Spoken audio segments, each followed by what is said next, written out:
Let us now have contestant number 3, Miss Laura Ann. Please come on to the stage. The title of her speech is $6,000 Windfall for a High School Graduate. You now have 3 minutes, and you may begin once the bell rings. Good morning. We've all heard about the controversial budget plan. First, the financial secretary came out and said that he was going to bolster MPF funds. But once met with universal opposition, he immediately changed his decision and instead opted to put $6,000 to give them to every adult Hong Kong permanent resident. However, there has been a lot of criticism on this because people are concerned that this would fuel inflationary pressures. People have been criticizing the government for its sloppy handling of the overall budget. But let's look on the bright side. It's a few months till my 18th birthday, and by the time they give out the funds, I'm going to be eligible for a share. And I know people have been complaining about the $6,000, but if someone were to tell me that I were going to receive $6,000, I'd be extremely thrilled. Those $6,000 would be a godsend to me. Now, I know that there's a lot that can be done with $6,000. I could use the money to donate it to my favorite charity organization. I can use it to buy new school books for my school.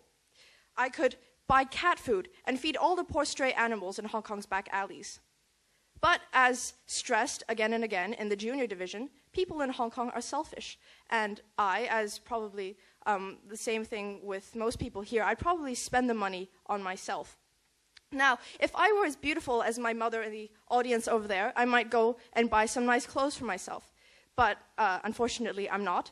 And if I were more studious, I probably would take this money and buy new reference books for myself. But again, that's not who I am. So I've decided that I would take this money to buy myself a new laptop computer. Because my current computer is a clunky veteran that is long past retirement age. It's ridiculous. It takes forever, virtually forever, no pun intended, to load a single program, which makes school assignments extremely time-consuming. Now, my classmates, they all take their state-of-the-art laptops to school to take notes, to finish their projects, or to complete last-minute homework. But all I can do is stand there and sulk in envy.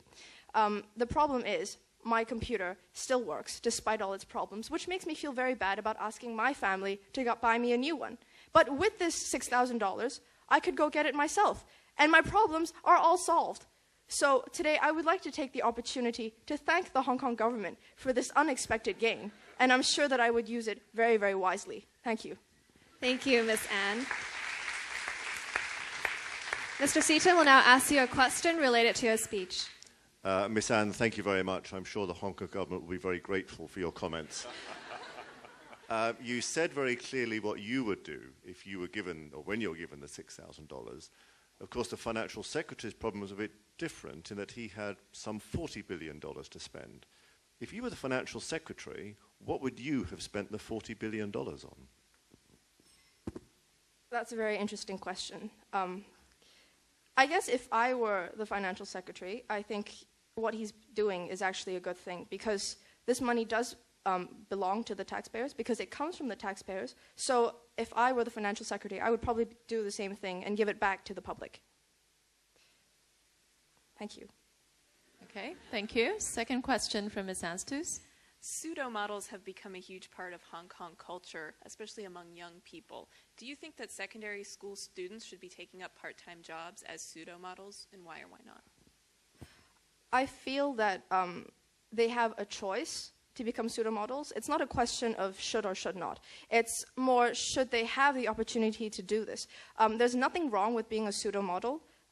It's not like they're prostituting themselves. They may be wearing revealing clothes, but this is a social trend, I believe. If you go on the street, you see people in miniskirts anyway. So yes, I believe that they can go out and work part-time as pseudo-models. Whether or not they should is their own decision, but I feel that society should not hinder them in making this choice. Thank you. Thank you, Ms. Ann. You may now take a seat. Let us remain silent while our judges write down their comments. Let us now